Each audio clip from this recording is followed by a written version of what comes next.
Hello, ladies and gentlemen, and welcome to episode 4 of the Erad Football Podcast. My name is Iconic EU, joined by my man Jakey here as always. How's it going, guys? Back for another amazing week of football, if you're not a Liverpool fan. Absolutely. Just want to apologise right now, guys, of this episode being a little delayed. I've not been well this week at all, but these things happen and we crack on with it. Yep, I think it's about time we get into the first set of fixtures for match week 1. Not match week 1, match week 3, sorry. Indeed. Tottenham versus Wolves. Right, so getting into game number 1, Tottenham versus Wolves. Now, I'll say my piece on this because I didn't actually watch too much of the game, but I have watched the highlights. And the first thing I want to say is Tottenham got quite lucky in this one. I watched the first half, and I thought Wolves started very lively. They did. I was at work at the time, and the game was on in the shop, and all the punters were literally saying that Wolves were absolutely dominating, just couldn't put the ball in the back of the net. And Tottenham apparently had one good chance, and when it falls to a man like Harry Kane, he puts it into the back of the net. Scoring me very, very good points for my fantasy league, I will say that. But no, yeah, Harry Kane, you put that ball in front of goal, and if it's as long as it's him receiving it, you've seen it against Chelsea last week. He's the man for a big occasion. He likes the goals. What I will say is though, Goncalo Guedes is going to be fucking electric for them. He looked so confident, and it's annoying I'm having to say this. Matheus Nunes, what a fucking signing he's going to be as well. One that we stupidly missed out on. He just looked so composed on the ball. He looked alert. He just press resistant. He was just brilliant. Yeah, Wolves have made some very astute signings. I do still believe, though, that what I said in last week's episode still rings true for Wolves, though. They need someone that can put the ball in that back of the net. They really need Raul Jimenez to come back. I know he did come back this week. He came on for, it was about 20-odd minutes he came on for a bit. But he's gonna take time to get back to where he was. And to be fair, I don't think he's even, since his bad injury where he clashed heads with David Luiz, he hasn't really been the same since. So I'm surprised Wolves haven't really been in the market for a striker this transfer window. Maybe they have and just not found one that is Portuguese. But I can see that Goncalo Guedes being there out number 9. I don't think it'll work, but the way they set up against Wolves, it was him and Podence leading the line. So, I do rate that Guedes. He was very good for, I believe it was Valencia they signed him from. He's been been a name that's been about, and I imagine many will know from the likes of Football Manager and FIFA. But he's always been a well thought of player. Just touching on the result itself, it's another win for Tottenham. So they've 2 wins and a draw, and the draw was quite controversial at Chelsea, but it's a point away to Chelsea, which in the grand scheme of things, they didn't play well at all. So it was actually a good point for them. They started just as strong as they did this time last season. So Conte still, for me, Tottenham are going to be one of those teams that aren't going to play well a lot of the time, but under Conte, they just look hard to beat. They'll grind out them 1-0, them scrappy 1-0, 1-2-1 results. You know, the goals will come when they need them to come. But pretty much, yeah. Is it going to be sustainable throughout a full year? It's very, you are going to need them games where you just do blow teams out the water if you want to, cement yourself in that top 4, which I imagine they'll be wanting to do. They'll need the goal difference because you've got Arsenal who just seem to be scoring goals for fun at the minute. And true. The likes of Chelsea, they'll come back. I know they had a horrid result this week in Liverpool. They'll be in and about, and they'll need that goal difference they'll need them results where they win big. But they got it over the line. So they did. That's all that matters. For me, just looking at Tottenham as a whole, they have a good balance in their team. They have a half decent defense at times. They have obviously a very good strike force, and they do have an okay bench. For me, Tottenham, I expected Tottenham to start well, just simply because they haven't brought Europe into play yet. As soon as the Champions League starts, that's when you're going to see if Tottenham really can do it, because those midweek to weekend fixtures are going to be the question mark. Because when it got down to the end of last season, when there was such a massive fixture build up, Tottenham struggled. Then that's when Arsenal pulled away. I think it was a 6-point gap in that race for the top four, and then Arsenal obviously bottled it and gave Tottenham basically top four. But Arsenal to Tottenham.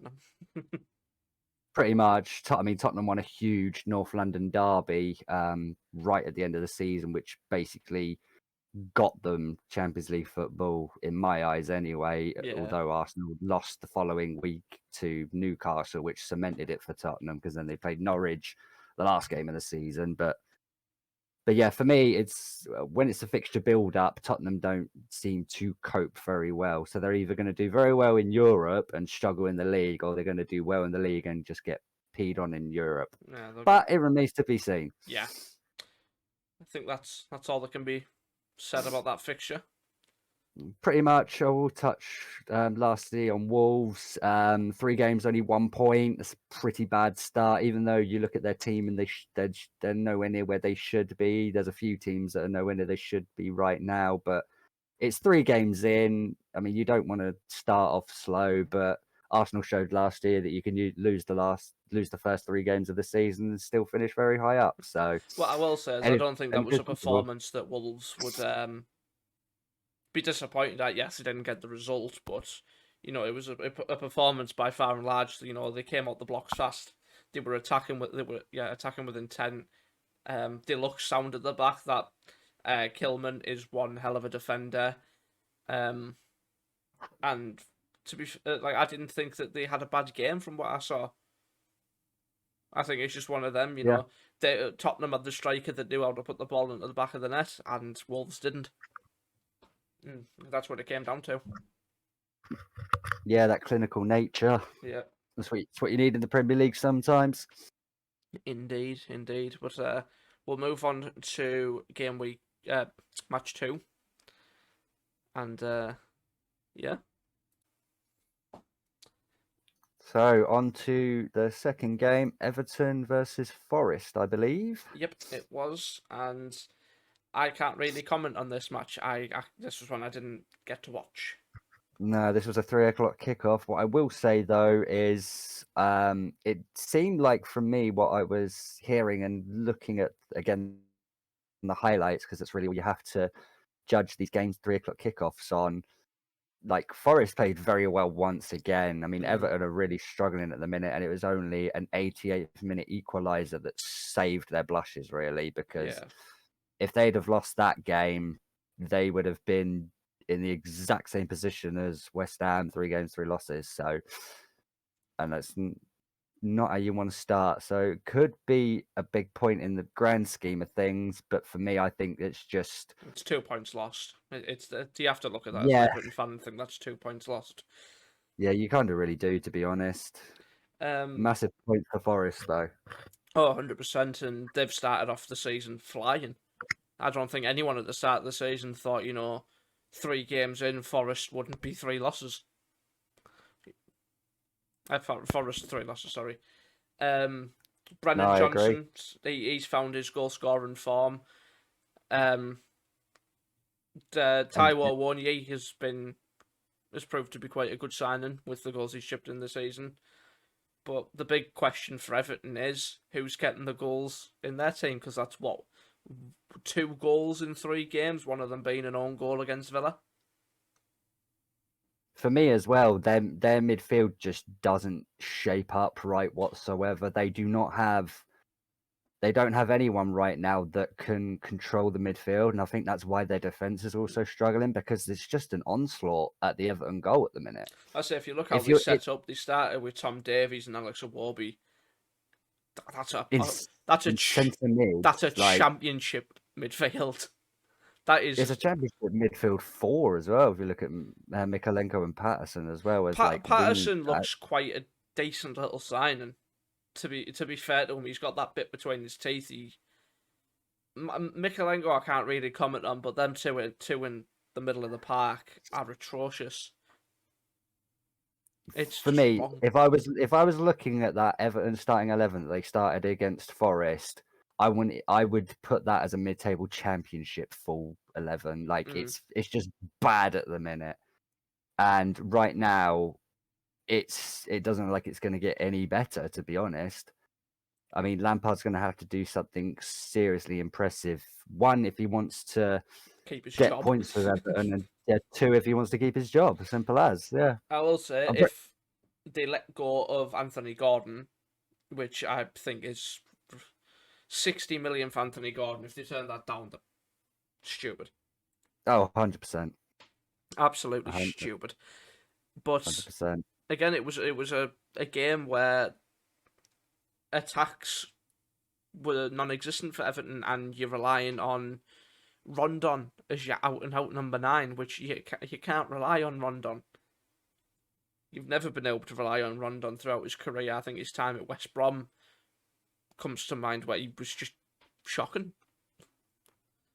He was just that big number 9 that you could slap a ball on top of his head and he has a chance of scoring from them. But I don't even I look at Everton and I've watched some of their games. I watched the game against Villa. I watched the first game of the season, and they just don't have a system. No, well, I don't think it helps that they're chopping changing their team left, right, and centre. I mean that they've got players that are injured that they're trying to integrate back in. They've got some signings that they're trying to integrate in. I don't think Lampard even knows what his strongest 11 is at this moment in time. No. They obviously on Saturday they had Dele Alli on the bench, and he's now in Turkey. Yeah, he's left. But it's even the signings that they've brought in. Dwight McNeil started from the bench, came on. Amadou Onana came on. Ruben Vinagre didn't even get a look in. Like arguably their best player, Allen, didn't get a sniff. Yeah. And you've gone into a game at home against Forest where you need structure in midfield, and they just didn't have it.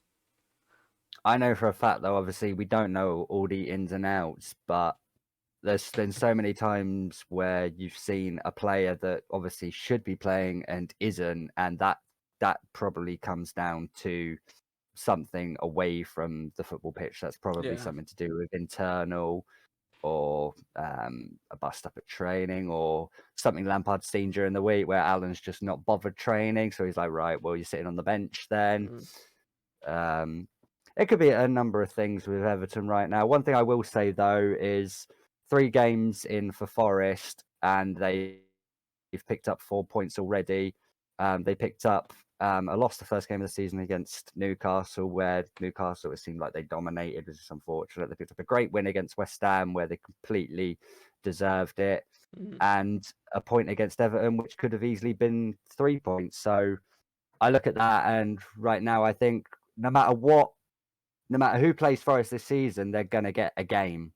They're not going to be just the whipping boys of the Premier League. Definitely, yeah. They're not going to be a pushover this season. Not at all. And I'm not being funny, but they've probably made more signings than anyone I've ever fucking seen join the Premier League. I think they've made 19 new signings, which is just ridiculous. Like, it'll come to the end of the season and you won't be out without a 5-mile radius of a Forest signing. Honestly, I think someone there's playing Football Manager and just been given a 500 million to spend or something like. But no, fair play to them though. They're investing on staying in the Premier League, and right now they've started off well to go that way about it. And there isn't really much else I can say on this fixture. Yeah, not a lot I can say either. Awesome. Well, we might as well move on to the next one then. We shall. Right, and it's into Leicester Southampton, another 3:00 kickoff, I believe. Yes. Yes, it was. Again, not a lot we can really talk about, but Leicester just deeper in trouble. Just, I said it came out before the game that Brendan Rodgers was dropping, I believe it was Fofana and someone else, and I can't remember who was it. It can't have been on Didi because he played. I think it was Tielemans was another one, but he eventually did come on and said, but he dropped them for the reason is if you're not 100% of the club, you're not playing, which I think is a risk when you've not signed anyone this season. Yeah, Leicester have got a lot of problems right now. For me, I mean, they've got 4 big players that people are looking at, and by the sounds of it, the Leicester board are listening, which is very worrying for Leicester fans. I mean, it wouldn't surprise me if Newcastle come in before the end of the market with another bid for Maddison, and Didi looks like he. There's multiple clubs looking at, and Didi. Chelsea really want to get Fofana done. Chelsea have had a third bid rejected for Fofana, which is Yeah, and they'll bid more. yeah. Arsenal want Castagna. I mean, They want Tielemans. We were linked with Tielemans as well. yeah. It's worrying times for Leicester, and again, proven that you can't start the season with Danny Ward in between the 6. You're I mean, 1-0 up, it's comfortable from what people have said that they dominated the game, and then within 20 minutes, you're 2-1 down and you've lost. I mean, just going by the result itself, like you say, for them, they were actually apparently dominating the game up until the Southampton equaliser, and then it just all capitulated. Number one, that shows me a lack of leadership in the team. So when things go bad, they don't have someone like Kasper Schmeichel to just calm them down, steady the ship, etc. And that's where you need to be looking at someone like Vardy as well. And I think Vardy's at that point now where I think he wants to still perform, and he obviously can, but I think he's getting very close to retirement. Is Jamie Vardy? Yeah, which is a Um, shame because he's still a brilliant striker. He's that player that you can Absolutely. rely on for goals. But He's had one of the greatest comeback careers ever. I mean, started in the lower leagues, got told he'll never make it to League Two, and then makes it to the Premier League, and then wins the Premier League. breaking England Van call ups. Nistelrooy's record of consecutive goals. Yeah, there isn't much you need to say about Jamie Vardy. He's one of the top Premier League strikers of all time. Yeah, But definitely. in terms of that defense, though, I literally look at that, and only Castagna I would take out of that defense as a player that would be like, okay, that's a good player. I mean, I rate James, James Justin. He's still young, but I do rate him. But Evans and Amati are horrific. yeah, I mean, Amati's not a centre back for me. He's a Yeah, DM where Ndidi plays, and obviously you've got Ndidi, so you're not going to play Amati there. They've just got problems all over the pitch right now, and it shows. Like I said, they capitulated on Saturday. Southampton get the equaliser. Only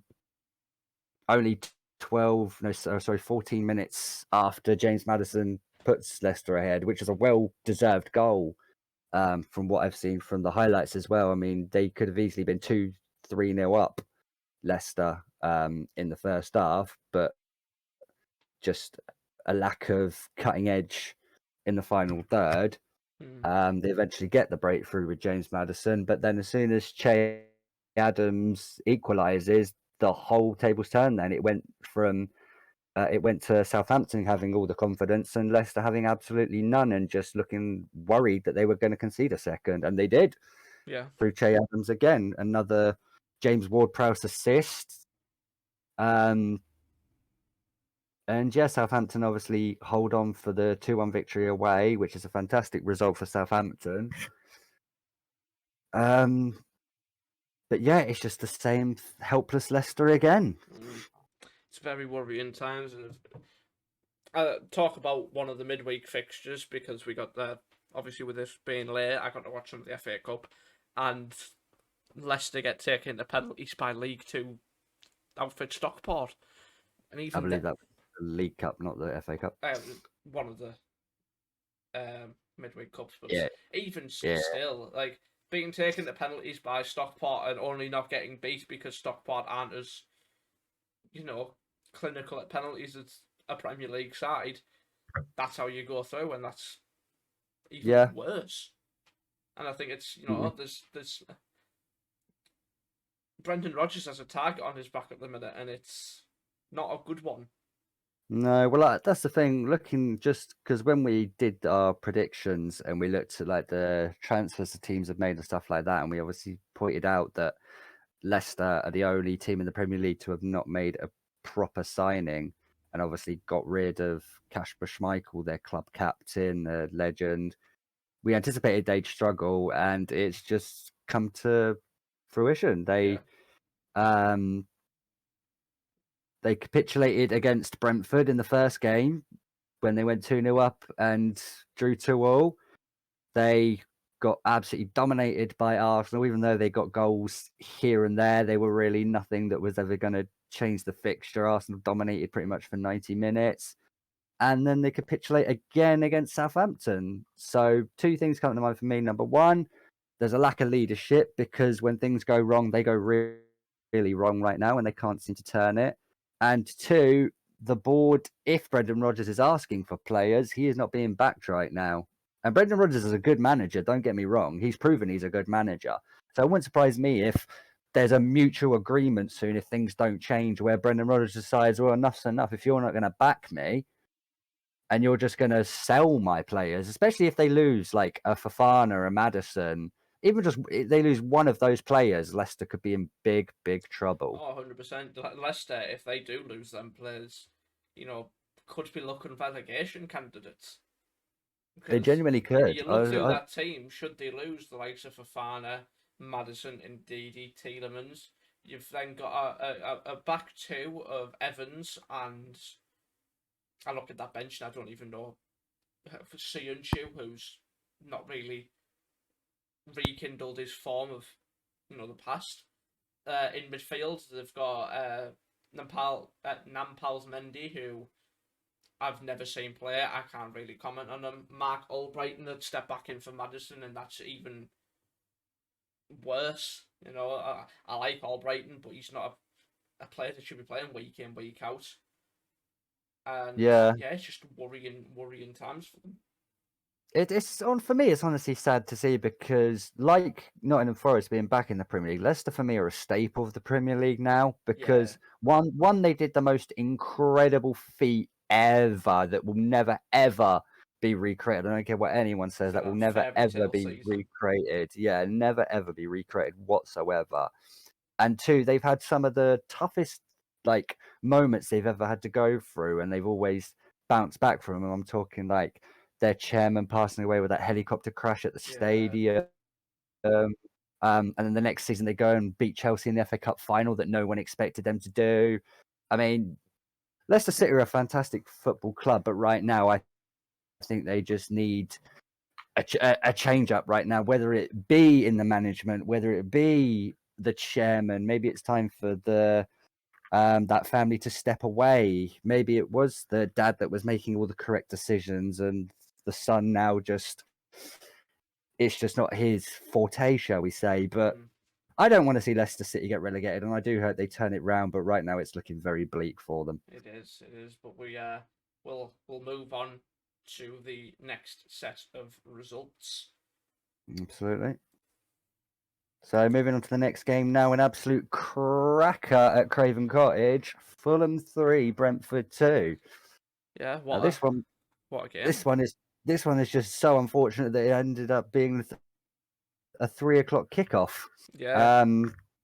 The first thing that stands out for me straight away is, I mean, Brentford were 2-0 down, and once again they clawed it back to 2-2, even though they eventually lost the game 3-2. You just can't write off Brentford Football Club. They've got that in their DNA that they just don't lie down no matter what. I think it's quite an unfortunate result for them as well, coming back from 2-0 down to have, in my opinion, oh no, that was last week, never mind, sorry. A Mitrovic winner, a 90th minute winner. Yes, no, but that's one of the things that I pointed out right at the start of the season when I made my predictions. I said Fulham have the opportunity to finish higher than where I had them, but Mitrovic needs to score goals. Oh, 100%. And he's got 3 and 3 now, so he's doing what they need him to do. I mean, again, I'm so unfortunate because the 3 o'clock kickoffs we can't really speak too much on. We don't know, like, I did watch the highlights. The goals were pretty straightforward. I mean, it was poor defending for the first goal. I mean, if you're Brentford, it's very surprising for them to not be switched on in the first minute, for them to concede after a minute. But Fulham started very strong again with their home fans, and that's a trend I'm seeing right now in the Premier League, especially from the lower teams. They are playing very well at home. Need to Their make fans are that home getting ground a fortress. Yeah, their fans are getting behind them, and it's showing in their performances. Like we saw it, Fulham in their first game against Liverpool deserved a lot more than they got. I mean, another home win now. Like you say, if they can make that place a fortress and they can pick up these results at home, especially early on for these little teams, you don't teams like Leicester and that and Arsenal, etc. Like last year, they have the opportunity. If they do lose 3 in a row, it looks bad, but they have the opportunity to bounce back because it's a long old season. But if you're a smaller team, for me, you have to start strong. You have to win the And games that have. You have to beat the teams that are going to be in and around you as well. Like if Fulham want to push to absolutely, the yeah, mid-table this season and cement their place in this league and not become a yo-yo team like we've known them to be, Brentford and them sort of teams are the games that they need to win. yeah, absolutely.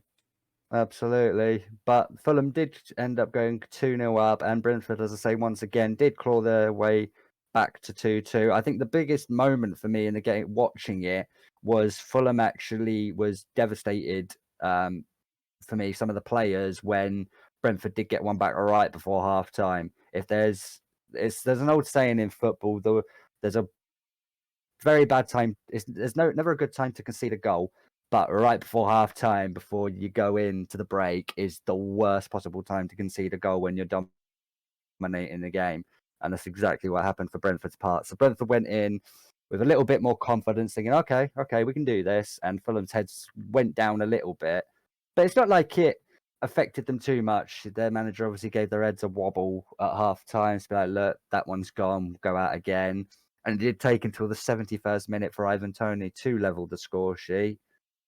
But again, for me, what's very impressive from Fulham is a few seasons ago in the Premier League, they'd have probably lost that game 4-2. Yeah. But they kept on going, and their main man again, Alexander Mitrovic, popped up in the 90th minute and secured them all 3 points, which, as I say, will be 3 huge points for them because Brentford are hard to beat. It also shows that 2-0 is never a comfortable scoreline. Oh, absolutely not. You get that one goal back, and it like you say, came at the worst time on the brink of half time. But that one goal is all it needs to get the team back in it. And 2-0 is never a comfortable result, a comfortable scoreline. Sorry. No, absolutely not. Absolutely not. And we just looking at the league table now. So that's Fulham actually have not lost a game yet in the Premier League. 2 draws and a win. So that's a fantastic start from Fulham. Same with Brentford, just behind them as well. The one loss coming to Fulham. They obviously Brentford beat Man United and drew to Leicester. So they're where they want to be right now. They're in the top half of the table after 3 games. Both will be very happy with how their seasons have started, Oh, 100%. especially from a Fulham perspective, because obviously Brentford would have hoped to have picked up something here. They would have probably been very confident after beating Man United last week 4-0. But I will say though, these if things you're a Brentford fan, I league. wouldn't be worried. It's Oh no, not it's at just all. one of them. You've brought it back from 2-0 down, a 90th minute when there was a kick in the teeth, but these things happen in football. Brentford are a very, very good football inside, and we've seen that throughout the season, and we'll continue to see that throughout the season. I agree. But that's really all we can talk on. Pretty much. It's a shame that we have that 3 o'clock blackout rule. Otherwise, this would have been an absolute corker of a match to be able to watch. But it would have been. It's a shame that we have that rule. But we'll move on now, and we'll move on to the next result. into Okay, so heading to the next one, Palace Crystal Palace and versus Villa. Villa. From what I've heard, I can't really, like I say, I think this was another 3 o'clock kickoff. It was. It was. Such a shame. But from what I've heard from Villa fans, they are not happy. Not happy at all. I can understand why. Yeah, I can understand why as well. Like, from one aspect, I can understand why you're not happy, but it's not like they've gone to a newly promoted side and been battered. They've gone to a very, very good, established Palace team with a very, very good manager. And I mean, you look at Palace at the start of the season; they've not really kicked on. They've not started well. But still, like, it's not a. The result would probably make the performance look worse. Is what I'll say. Yeah, the thing is though, you say that Palace hasn't kicked on and started well. I mean, they've played Arsenal and Liverpool already. I mean, they've got two of the toughest fixtures out of the way, Yeah. and they picked up obviously a point at Liverpool. They obviously lost a very close one to Arsenal that we obviously spoke about, and they picked up a convincing win at Villa. For me, this result went exactly how I expected it to. When I saw the fixtures for last week, so I looked at that result and thought that's a Palace banker for me.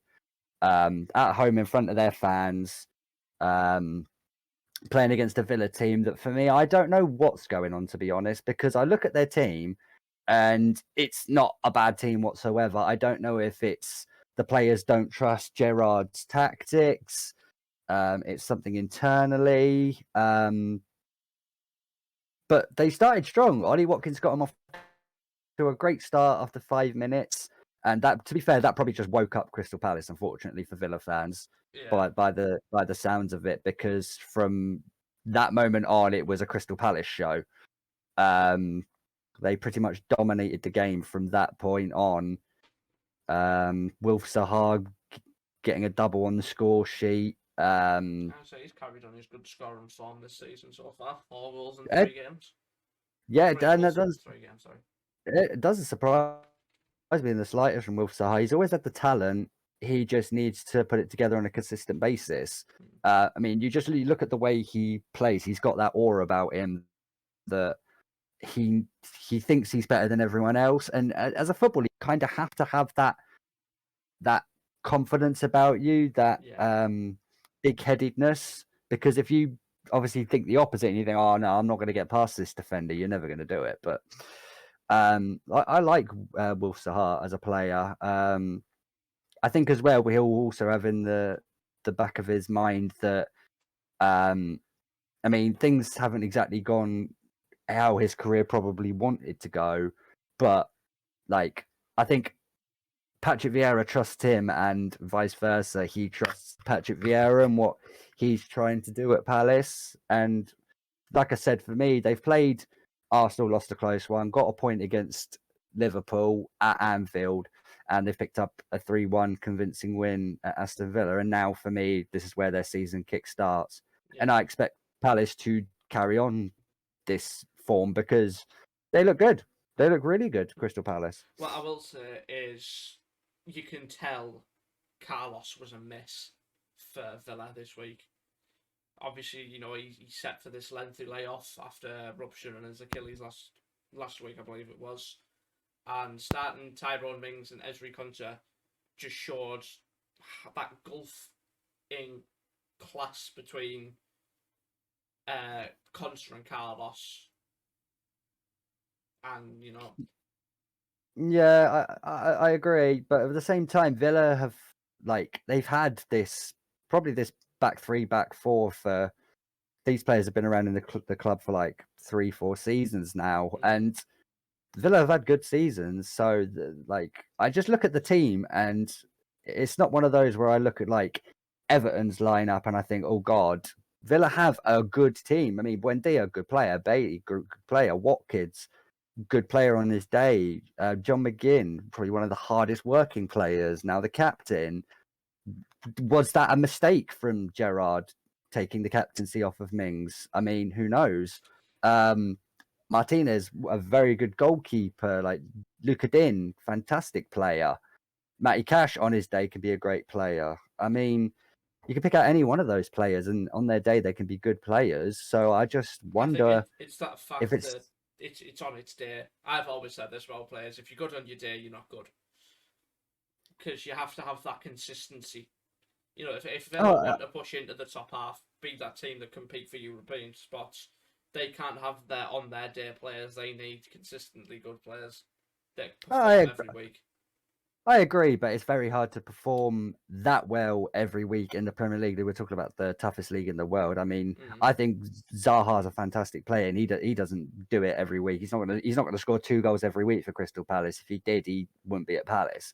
But it's just like I said, Villa have had this same around team of players for the last 3-4 years, and they've had good seasons. It just seems like right now something just isn't clicking. Like I said, whether it be the management, the board, something internally, we don't know what happens in the background of a team. But for me, one of their biggest problems is their bench. They have pretty much nothing really going on their bench for me personally. They obviously got Danny Ings, Douglas Luiz, Coutinho, the 3 players that they brought on Saturday. It is But a after pretty that, weak bench. it's a weak bench. So when things aren't going well, like against Palace on Saturday, when you need to change things up, roll the dice, they just ain't got it. Yeah. They just don't have it. But it remains to be seen if Villa can turn it round. But the biggest props have to go to Crystal Palace. They've had for me, a good start to the season. Like I say, they got rid of 2 of their hardest games and performed well in both of them. I mean, they've had 3 games, performed well in all 3, in my eyes. And Patrick Vieira's got them all working together. It's not even a case of like you look at their team and it's 11 fantastic players. They're just working together as a unit. Yeah. There's not one standout player, although Zaha probably was the standout player on Saturday. I mean, without like a Tyreek Mitchell or Eze or an Edouard, like giving him that space to do it, then these players don't have it. Do you know what I mean? Yeah, I get you. But we'll move on. We'll go on to the next fixture. Yep. So moving on to the last fixture of Saturday's games was Arsenal 3, Bournemouth 0. Now this was always going to be a tough one for the Cherries, and it was that case. Unfortunately, I can't really speak too much on Bournemouth side. They tried is a good word I could use. I mean, Bournemouth fans are going to be realistic. This was a game that they're not supposed to win. If they'd have got something for it, fantastic. But in 5 minutes, Arsenal opened the score sheet and broke the deadlock. And it's one of those where Bournemouth going out for that game, they would have been told just keep it tight for as long as possible, hold them out for as long as possible, and frustrate them. And when you concede an early goal like that, it's just going to be so tough to come back from that because Arsenal's tails were up and they were already in good spirits going into the game, and they were just playing with absolute freedom. Martinelli was causing problems all over the pitch. Jesus was showing why his price tag was such a steal for Arsenal. I mean, the goals do fall to Martin Odegaard, who has been a very consistent player for Arsenal, even going back from last season when he signed in January and was a good player for them and the reason that they got so high up the table. And then you've got Saliba, who bounces back from his own goal against Leicester to round off the fixture. What I will say, though, is Bournemouth look like they do have a fight about them. I mean, all 3 of these goals were avoidable, but it's one of those where it's just not your day for Bournemouth. They would have looked at the game and been like, right, well, this isn't one that we're supposed to win. Arsenal doing the business that they need to do. This was an opportunity for a banana skin for them. A team like Arsenal can sometimes lack focus, shall we say. But I do believe under Mikel Arteta that is not the case. They seem to just be absolutely firing, confident with their new signings, the way Mikel Arteta's got them playing, the young kids starting to shine on top of the new signings that they've made. I do believe Martinelli and Saka are set for very, very good seasons on top of Zinchenko, Jesus, Odegaard, etc. I think they have one of the best young goalkeepers in Ramsdale, who, let's be honest, he pretty much had nothing to do. He might as well have had a cup of tea in the net. But yeah, it was unfortunate for Bournemouth at this fixture, or maybe it's a blessing that the fixture came so early for them. Get it out of the way. But for Arsenal, 3 games, 3 wins, top of the league. You cannot say much more than that. Yeah, you can't say much more than that. It's exactly how Mikel Arteta would have wanted to start the league. It's exactly how Arsenal fans would have wanted to start the league. Completely roles reversed from this time last season, where they played 3 and lost 3 and were bottom of the league. So it's crazy what can happen in 12 months. Oh, 100%. And it's good to see Odegaard finally, well, I think football's lacked them, them number 10s. The system sort of kind of either been between a 3-back, a 5-back, or a 4-3-3. It's very rare that you see someone set out with an out-and-out number 10. But it's good to see that role hasn't died out yet. For me, it's actually I do like Martin Odegaard as a player. I rated him at Madrid, and I thought it was a fantastic signing by Arsenal. But I do really like Emile Smith-Rowe, so I actually find it quite unfortunate that Odegaard came in, because when he did, Smith-Rowe was actually performing very well for Arsenal, and I thought, oh, why have they signed Odegaard? Because they've got Smith-Rowe, and for me, he's a very, very good up-and-coming talent. Maybe Arteta looked at him going, you need a bit more time. Obviously, Smith-Rowe could be one of these players that Arteta might let go out on loan if he's not getting enough game time. Because a player like Smith-Rowe needs to play. He's like a Conor Gallagher. He has shown how he can mix it with the best. I think he's also fortunate enough to be as versatile as Smith-Rowe is. He can operate off the left, he can operate off the right. Yeah, so absolutely. He'll get his chances, he'll get his games. Oh, Smith-Rowe's time will come. I guarantee that for a fact. I've liked him ever since I saw him in the under-21s team with Eddie Nketiah, who is another one as well that could also turn out to be a very good player. He reminds me a bit of Ian Wright about him, and Eddie Nketiah. He's one of those where he will have a poor game, but then the next game he'll come back and score 2 goals and just shut everyone up. Yeah, that's exactly what Ian Wright used to do. He was one of those players that he wasn't a starter. He was like a bench player, but would come on and always make an impact, like an Ole Gunnar Solskjaer sort of thing.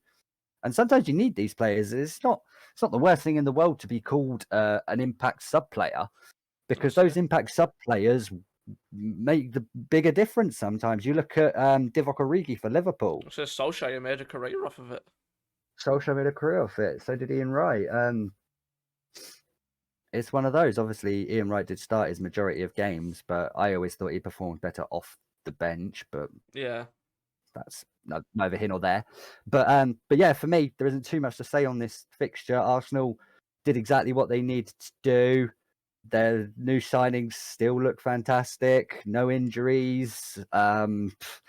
Everything's just exactly how Arsenal Football Club and fans want it right now. Everything's roses. Can also say the world must be ending because we got a game where Granit Xhaka didn't get a booking. No, this is very true. And to be fair, it's probably because Bournemouth didn't really have much of the ball, unfortunately. Yeah. So that probably played into Xhaka's favour. But I mean, they haven't. For me, people were saying Arsenal haven't really faced anyone tough, which I agree. I mean, they won a tough one against Palace. They won a nice battle against Leicester, who were obviously struggling, and they won where they should have done against Bournemouth. For me, that the toughest fixture will come in a few weeks when they go away to Man United. That will be their first question mark, shall we say, of the new era of Arsenal Football Club. But I mean, the next couple of games, I think they should win hands down. They're both at home, and they're to Fulham and Villa, who Fulham could give them a game, but I think at the Emirates it'll be too tough for them. and Villa, I think Arsenal would absolutely dominate. So I think by the end of the month, Arsenal could be easily sitting on 15 points and cruising. Yeah, 100%. But like I said, you still got to beat what's in front of you, no matter who you play. There's an easy game in the Premier League. You just got to make them look easy. Yeah, 100%. But we'll move on. We'll get to the games that we did actually get to watch, hopefully. Yeah, absolutely. Yep. Right, and it's in to Mr. Iconic EU's homeboys in a very, I would like to say, uncharacteristic result, but they've showed the start of this season that this has become a norm. Did you just call them bum boys? No, I said homeboys. Oh, I thought you said bum boys. No, I did not call them bum boys. Fair enough. But okay, so where to start? Right, well, first off, congratulations to Brighton. Another absolutely well-deserved result against my team. Absolutely started. Piss poor is one of the words I could use. I could pick out a ton of things from this game that was wrong. I'll start off with even before the game even starts. The lineup comes out. You had Skamaka and Cornet who started on the Thursday evening and got 70 minutes each, and all West Ham fans thought, right, that's the green light for them to be ready to start. And they both sit on the bench again, and West Ham fans are fuming right before we even kick off. For me, I don't know what's happened during the summer break, but since coming back, Antonio, Bowen, Soucek, all been absolutely half-arsing themselves and piss poor. I can understand it from Soucek. I can't understand it from Antonio or Bowen. We just have a lack of, I don't know if it's a lack of confidence or what. I mean, I know we've been, obviously, Moyes has said he's been trying to transition these new signings in, but if you're going to pay £40 million for a striker that West Ham fans have been crying for years, play the guy. If you don't want to drop Antonio and Bowen's struggling, stick him on the wing for a game, and then that will probably entice Bowen to up his performances. So the next time he gets a chance, he'll perform. Right now, it just seems all too comfortable for West Ham, and I think West Ham players thought they were going to go into it and just start off where they left off last season and not have to try as hard as they did. And everyone knows in the Premier League, you have to give your all every game, every minute, no matter who you're. It's just not been the case. There has been a couple of shining lights. Number one being Said Benrahma. He started off the season very well. He's looked easily our best player. Declan Rice did come back into form from what I saw. He was trying his best. He was getting into tackles. He was his old Declan Rice self. Probably his performance on A League of Their Own spurred him on, maybe, I don't know. but it was good to see that. And obviously, the one thing I do want to touch on, though, is something I have seen from West Ham fans on Twitter, and it's come out a lot recently in the last few days, is this a side effect of Mark Noble retiring? And it opens up a very interesting question, because this guy was our leader for years and years and years. Maybe it's time we get used to Mark Noble not being around. Maybe Declan Rice hasn't picked up the reins like he should have done. Because right now, just like in other teams, there just seems to be a lack of leadership right now. And that's where your captain has to stand up and be accounted for. And that's where, no matter how bad of a player people thought Mark Noble was towards the end of his career and stuff like this, that is one thing you would never, ever, ever get questioned on, was his commitment, his desire, his want, his need. I mean, he's been relegated. He's won playoff finals. He's now played in Europe. Do you know what I mean? Like, he's played in the FA Cup final, Mark Noble. Like, he was always counted for in that aspect. And right now, there just seems to be a lack of leadership. Maybe some players are still on their summer jollies. Maybe after the end of the transfer window, when everything's calmed down, signings are in, everything's done, and we get back to basics, we can kick on, because we're sitting rock bottom right now. 3 games, 3 losses, 0 points. And as a West Ham fan, I am absolutely disgusted at that fact. We spent all last season singing West Ham is massive, and right now we are the complete opposite. So that is me trying to be as unbiased as I possibly can, give my correct opinion on the matter. As I say, congratulations to Brighton, well deserved. Once again, a great start to the season. But for me, as a West Ham fan, as a football fan, something needs to change at West Ham. Hopefully, Moyes has given all their heads a wobble this week in training, got them working their asses off, and we'll see a response this weekend at Villa. But we shall see. One thing I will add as well, if you look at last season, you played a lot of fixtures. You know, you got deep into Europe. I can't really remember how far you got in both competitions, but you know, you got into Europe, you got deep into the, you know, semi-finals of European competitions.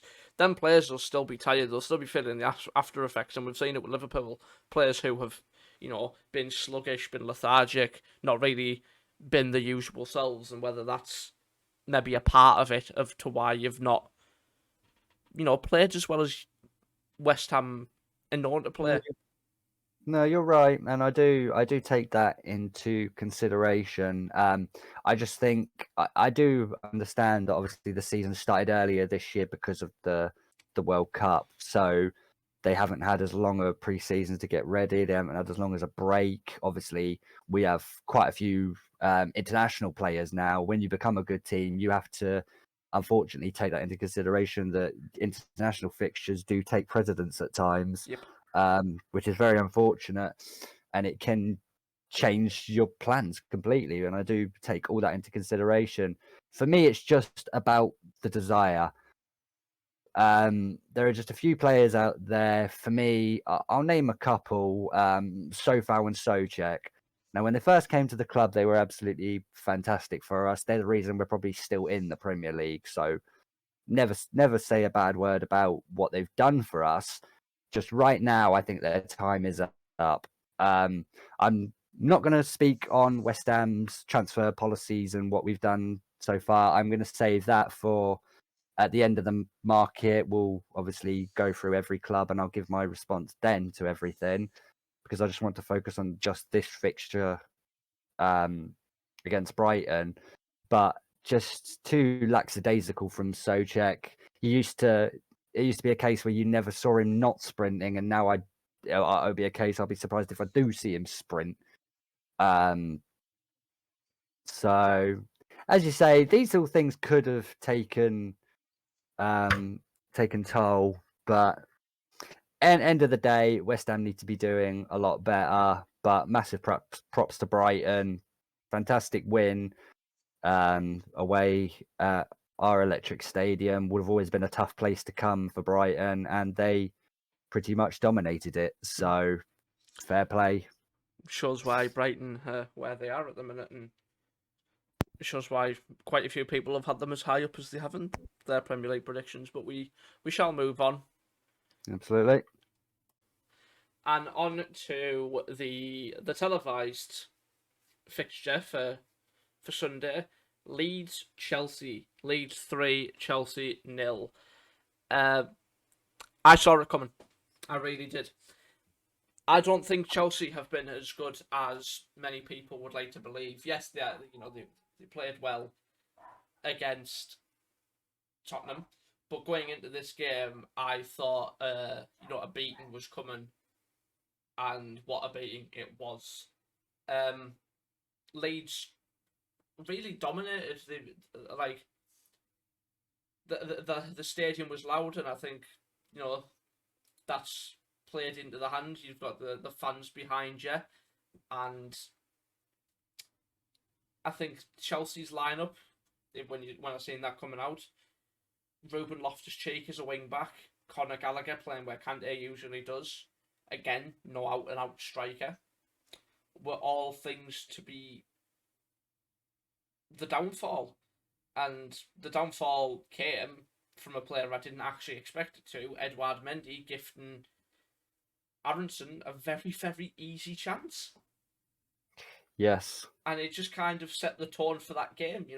Leeds started pressing more. They came out, they came out the blocks quick, and they really controlled the game. And their pressing nature and the attacking sense was, you know, they got another goal out of it from a set piece from Rodrigo, jumping high above Reece James, Yeah. and it was just.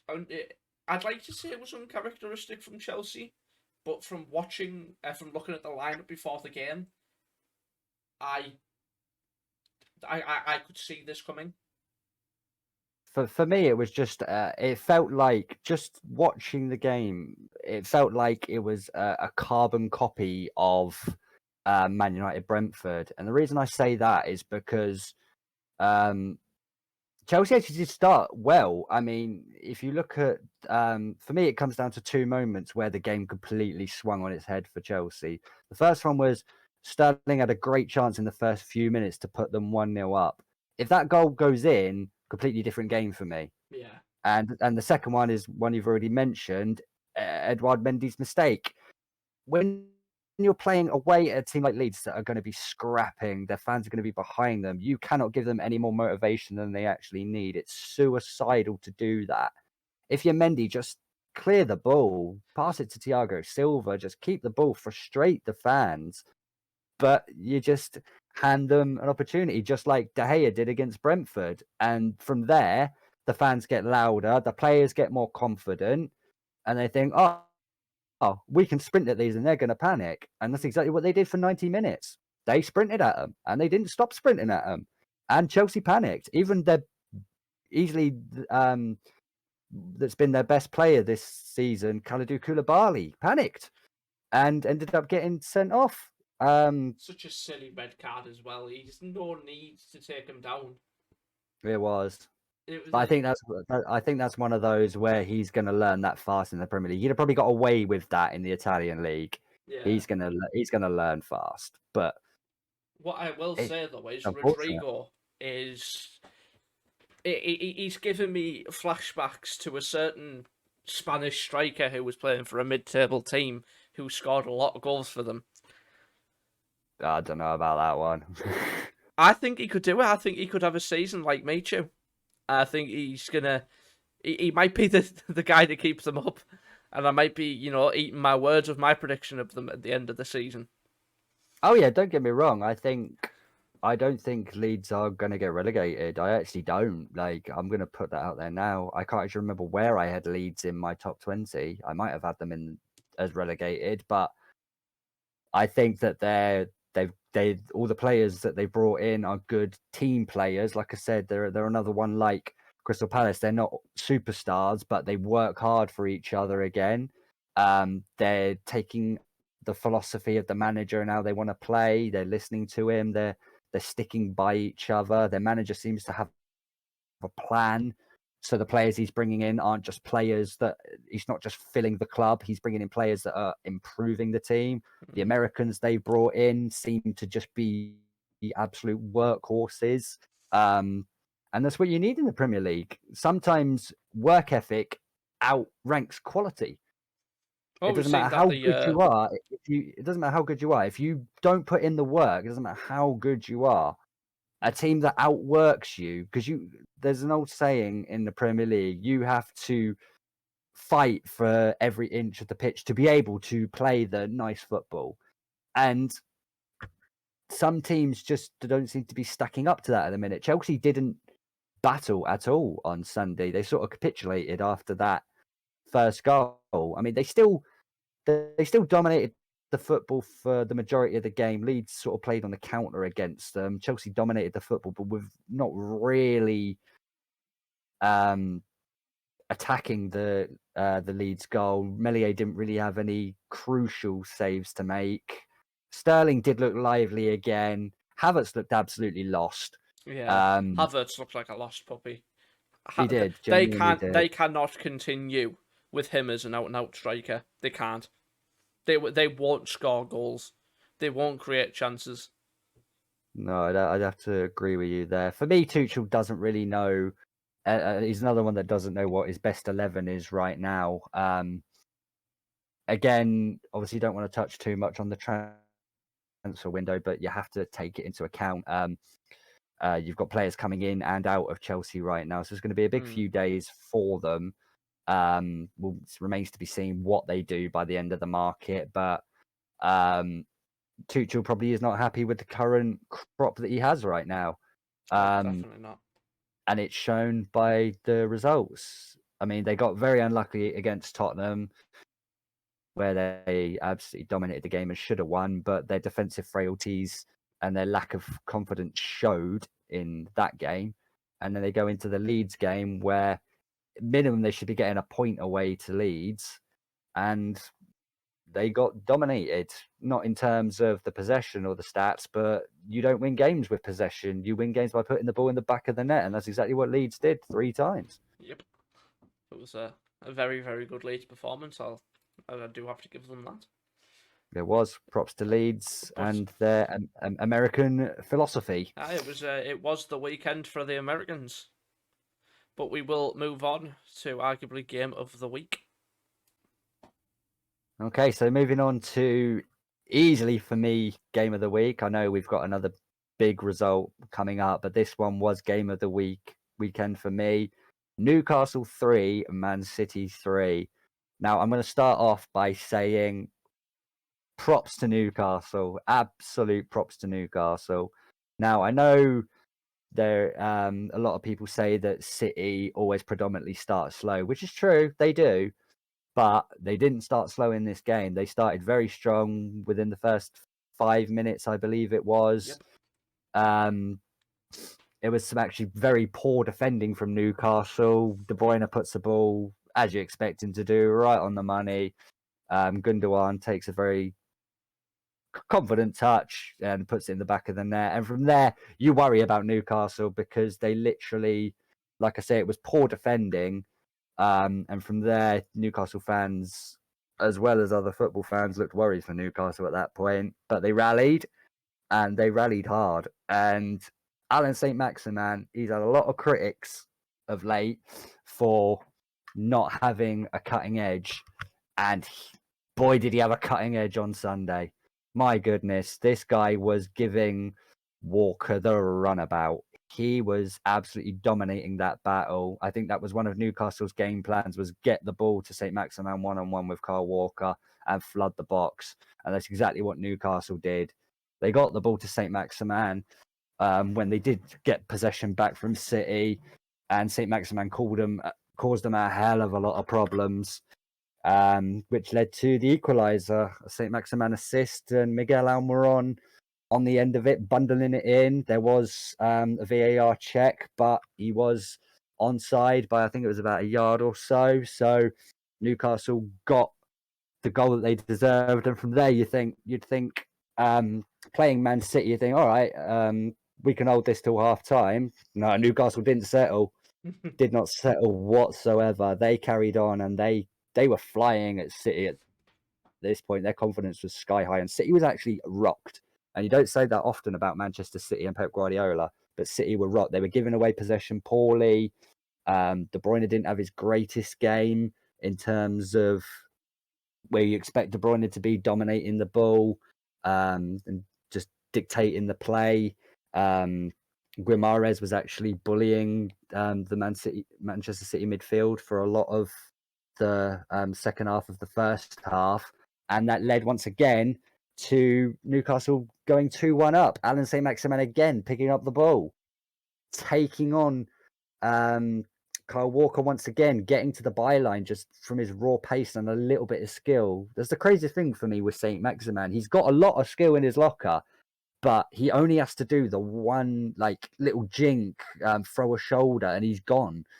And he only needs a yard. It's just all the question with St. Maximin has always been his end product. And on Sunday, he got it absolutely spot on. He puts it into the box. I believe there was a ricochet and Callum Wilson was there to prod the ball home, like Callum Wilson does. He is a goal poacher. And Newcastle go into the break 2-1 up and massively high on confidence.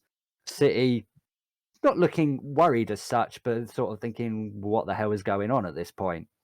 And you think, okay, this is Man City. Newcastle are going to do very well to hold on here. And it will probably, if City score early, you'll probably see a 4-2, 5-2 City win. But Newcastle came out of the break in the second half and carried on exactly the way they started the first half. They were just getting their body in front of everything City was trying to do, breaking up play, making it difficult for City to get any rhythm going.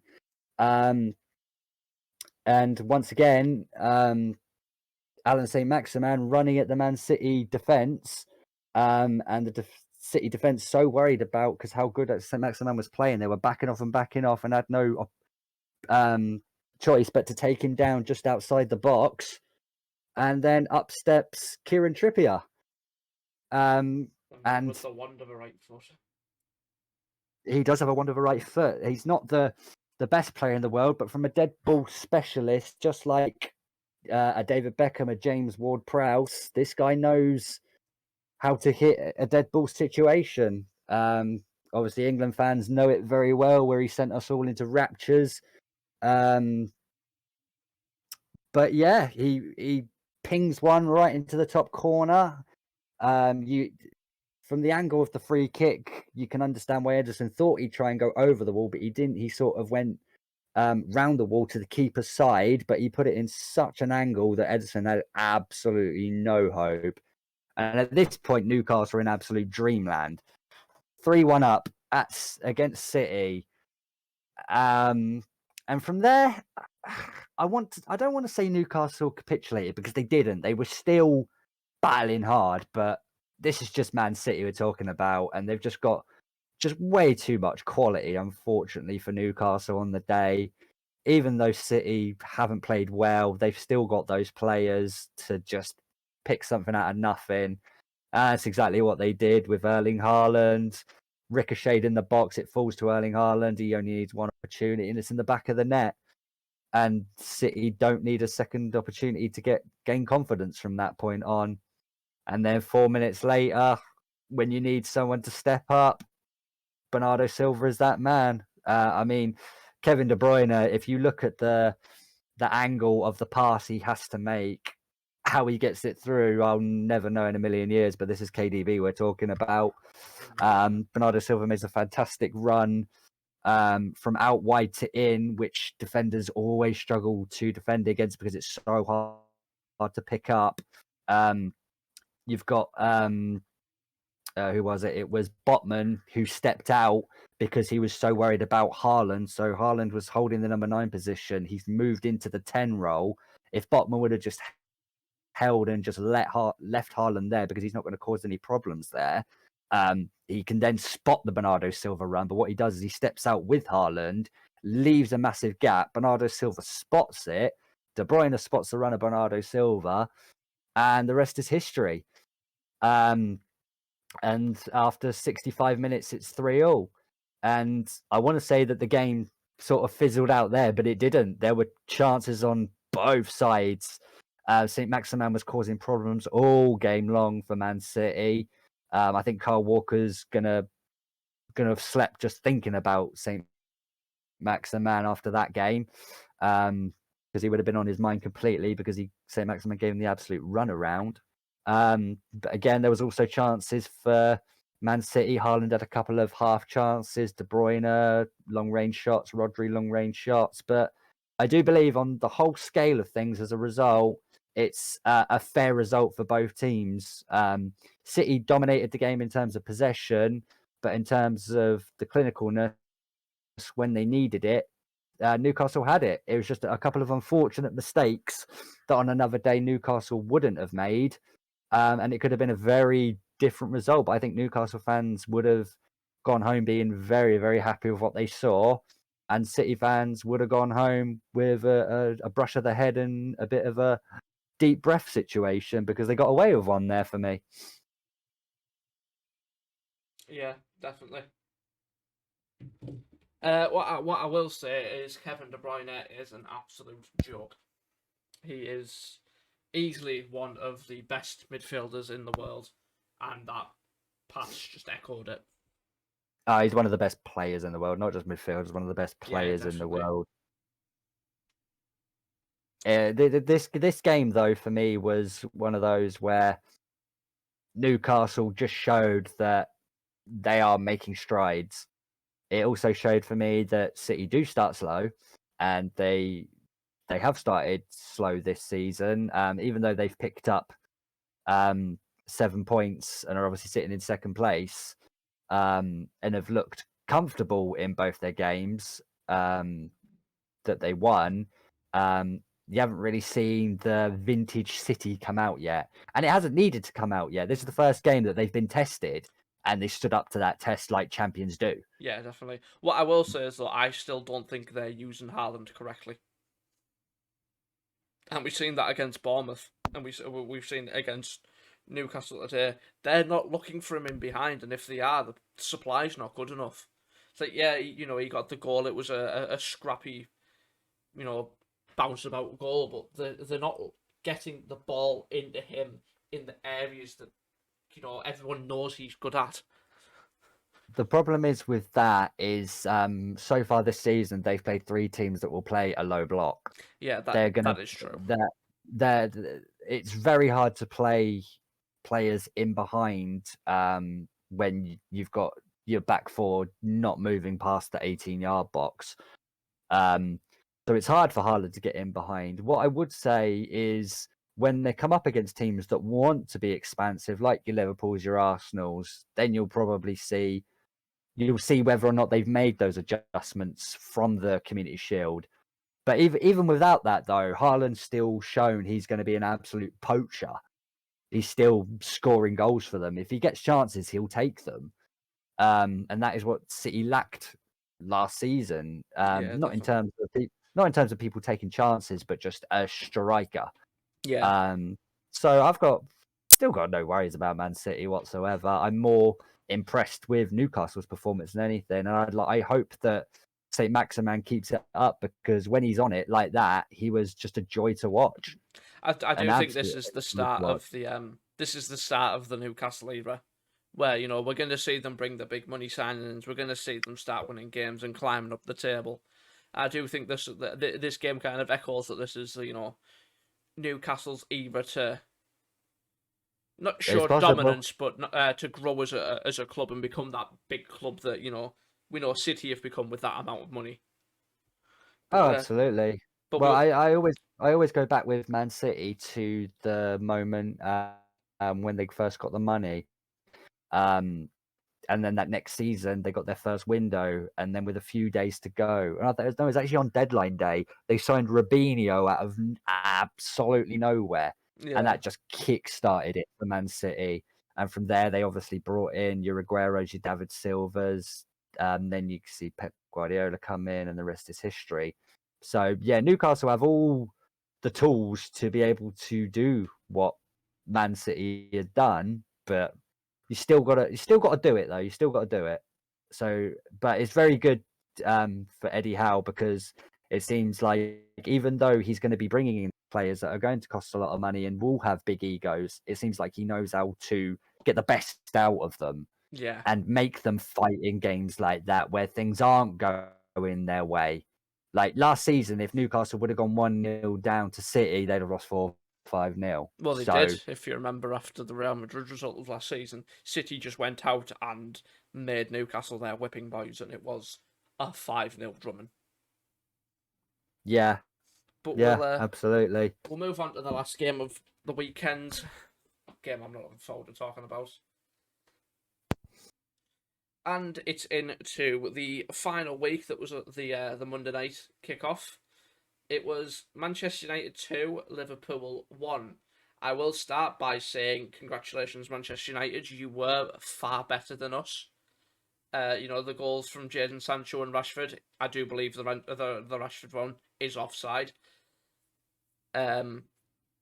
I have seen that VAR have apparently, I don't know whether this is true, it's just what I've been told, that VAR gave the goal to the strikers' benefit of the doubt. They gave the striker the benefit of the doubt, which has never happened before up until this game.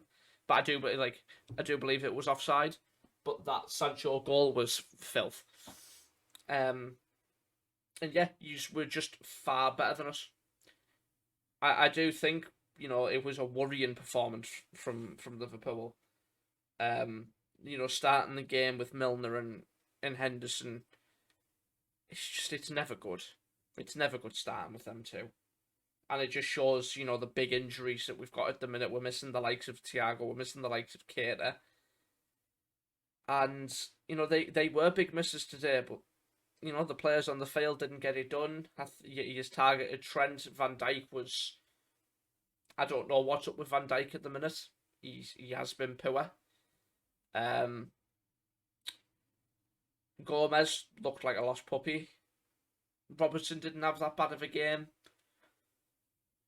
But, United's just proved that they were there to wind us up, and wind us up they did. They had the fans behind them, Old Trafford, for the first time, during a protest sounded electric. The Glazer out shouts have calmed down for a day because, Manchester United have won. But, the fans were behind them. The fans were, for the most part, cheering for their team instead of Hillsborough shouts. And their good performance, well, they're better than our performance, echoed in the result. They won 2-1. And it's worrying for Liverpool, the lack in depth. And with Man United signing Casemiro, it can only be a good fortune to come for United. Yes. If you want to have your take on it. Yeah, so there's a few things I want to point out from the game. Number one, I don't mean to be a Trent hater, and I'm not a Trent hater whatsoever. For me, it doesn't matter how good he is going forward, and let's be honest, when he does go forward, he can put a ball right on someone's toes where they need it. His delivery is absolutely world class. His passing's world class. But for me, his question mark has always been defending, and it was shown in complete. You start off with Anthony Elanga up against him in the first half, and for me, Anthony Elanga was giving him enough problems as it was. Then at halftime, they decide to take off Elanga and bring on Martial, who then gave him just as many problems. So did Rashford. Trent is a very good player, but for me, his question mark will always be defending, and he just looked well out of his depth, unfortunately, Monday night. Like you say, Van Dijk had a very poor game, uncharacteristic of him. Liverpool's midfield is just the biggest question mark of the lot. It's not surprising that you had a result like this, considering how many injuries you have. And you've obviously got Nunes suspended as well. Firmino, for me, before the game, I was actually looking forward to seeing Firmino because I thought this is a game it wouldn't surprise me if he played so well, scored a hat-trick, and just said, "Oh, look, by the way, I'm still here." But he was absolutely nowhere to be seen. Yeah. He had the opportunity at one point. He had the opportunity to play Diaz in with a 1-2, and instead of just giving an easy pass into his path, he scooped it, and it's just so silly at that point. Salah tried and obviously got himself on the score sheet, which is fantastic for all fantasy players because I'm sure he's probably picked by most people. He's captained my team. But for me, Man United came out with a game plan. The one thing I do want to point out is big props to Erik ten Hag. I thought he'd be the type of manager that would do things like this, and he's proven to be the case where the rumours start coming in at about 9 a.m. Monday morning that Maguire and Ronaldo have both been dropped, and that's exactly what happened. You drop your captain, you play Martinez with Varane, and it turns out to be a very solid partnership. Now, I know Martinez got found out against Brentford, but this was the perfect game for Martinez because Liverpool aren't going to put the ball in the air that much. So he's not going to exactly be bullied in that sense. And in terms of playing balls like along the ground and his footwork and his actual defending, Martinez was absolutely solid. Malacia looks like a fantastic signing for Manchester United. He looks like someone that is going to battle for 90 minutes. He's going to get up and down the pitch. He's going to keep his legs working. He's going to battle hard. I mean, he gave Salah a right game. Salah struggled to get anything going really other than his goal. That was pretty much all we saw of Mo Salah on Monday night. Yeah. There's a lot of talk about is this the no Mane effect? For me, Sadio Mane was a fantastic player for Liverpool. I think Liverpool will miss him, and I think they do miss him. I think Salah misses him more than anything personally because those two linked up like cheese and crackers. But you have to give all the props to Manchester United on this one. Like you say, the first goal was incredible composure from Jadon Sancho. And even before that, it was fantastic link-up play from the whole Man United team. They seemed to know exactly where everyone was and where they were going to be, which led to the goal. For me, Bruno Fernandes had a fantastic game other than his diving. He needs to cut that In my out. opinion, It's getting boring now, Bruno. In my opinion, he should have been sent off for simulation after we scored our first. You know, we're trying to get the ball out of the box. He's holding it. He drops the ball and then claims he's been hit in the face and fucking complains to the ref. Yeah, maybe. It's one of those though that you can't, as a referee, you don't want to give a red card for something like that because it changes the game for the worse. If that makes sense. If A they're ref's never show going to it. send them off, they're going to have this issue where theatrics are going to come out. What I will add, there's two things I want to add. I don't think this is an effect of us missing Mane. I think this is the effect of us having a lot of people out in midfield. Starting the game with Henderson and Milner, the game where you would like to start with Thiago and Fab, they were two big misses. And I also think that, the start of this season echoes, maybe it's a bit of tired, whether the lads are tired, because, they played 60 odd games. I think it was actually 70 games they played last season. They went to finals in every competition. Maybe. I do think that plays a part of it. And like you said, for your boys, it was a shorter pre-season. The season started earlier because of the World Cup, and I do think, they've had a 70 game season, and then they've gone straight into pretty much another season with very little rest and a short pre-season. I do think we'll be all right. It's just worrying with the players we've currently got out. Yeah, for me, Fabinho isn't actually a big loss for you. For me, your biggest loss is Thiago because he controls the game. He dictates how the game goes. He's the reason that Liverpool have so much possession starting from the midfield because he starts everything off. Yeah. And that's why Man United found so much success because they dominated the midfield. Even though in the possession stats, you guys still dominated the ball. It was a perfect game for Manchester United in a sense where they could sit back and just hit you on the counter, and you looked. We played it. Exposed. You looked. Yeah, well, it's not even that you played into it though, because it's like I said last week. You play such a high line, and Klopp's never ever going to change that. No matter who you play, Liverpool give away chances. It's just if you take them. And on Monday night, Man United took them. That was literally the difference because if you take away, if Sancho doesn't have that composure, it's 1-0. If Rashford doesn't have composure one-on-one with Alisson, and don't get me wrong, one-on-one with Alisson is one of the toughest things to do it in world football at the minute. He's one of the best one-on-one goalkeepers in the world for a reason. That's why you guys were so good last season, is because Alisson kept you in so many, not kept you in games, but he made it easier for you guys to pull away because teams never got that goal back against you. Yeah. It's literally I've said this for a couple of seasons now. You look at how Liverpool play, and they play such a high line that, like against Palace, if you just stick the ball in behind and you have pace going that way, like Man United did, Ten Hag set it up perfectly for how he wanted to play, and it worked a treat because you had three pacey bastards just sprinting at your back four, who are all out of position, all out of shape when the ball breaks down, uncharacteristically, because there's no Thiago. You've got someone like a Milner trying to thread a 20-yard through ball that's never going to make it.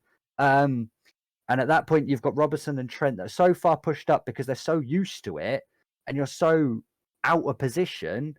And you're gonna have a field day against Liverpool when things like that happen.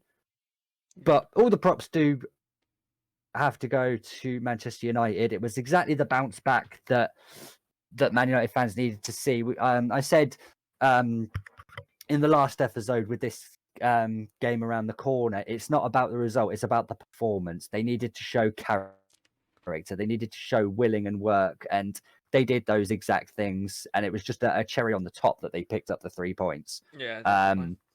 For me, that they've just proven that they will fight for Ten Hag. Whether or not it was just a Liverpool game they got up for remains to be seen. I always say that you can have a fantastic result, but you have to follow it up with the next one. Yeah. And then the next one after that. You can't just win one big game and then lose two, because then it's just a null and void fixture at that point. It's back to square one. Exactly. And that's not what United fans want to see whatsoever. So the last thing I have to say on it is fantastic for Manchester United. They've now condemned West Ham to being the worst team in the Premier League currently. So thanks for that, Man U. Liverpool have started slow, but like you say, I think they will bounce back once you get your players back. I mean, stop your players headbutting players would help as well. Yeah. You need players to come back in to that midfield, and then your defense looks good again because they're not as exposed. But yeah, fantastic for Manchester United. Clawed up the table above Liverpool for probably the first time in God knows how long. So we'll see if we'll see if they can keep it up. Yep. But that is going to be it all for the week, and we go into another magical weekend of football. Yeah, we'll just take a look at the league table, see how everyone's doing. So obviously, as we said, Arsenal top of the league, 2 points clear, 3 games, 3 wins, 9 goals scored, 2 against. Everything looking absolutely rosy at the Emirates Stadium right now. Leeds sitting in 4th place in the Premier League, a fantastic start for their new American regime. Fantastic to see them so high up. Will they be able to keep it up? Who knows? Brighton just behind them as well with another fantastic start to the season. You've got Fulham and Brentford just around the mid-table. Then looking to the bottom half of the table, you've got Chelsea sitting in 12th, is not where they want to be. Man United, after that big win against Liverpool, climb up to 14th place. Liverpool sitting in 16th, just above Everton. I think Liverpool fans probably won't want to see this league table anytime soon. Nope. And then you come to the bottom of the table, sitting in the relegation zones. You've got Wolves and Leicester both sitting on a point, which is exactly where they don't want to be. And then sitting rock bottom with no points, no goals scored, and 5 conceded is my beloved West Ham United. But only 3 games played, still got plenty more games to be played, and there's still the end of the transfer market to go.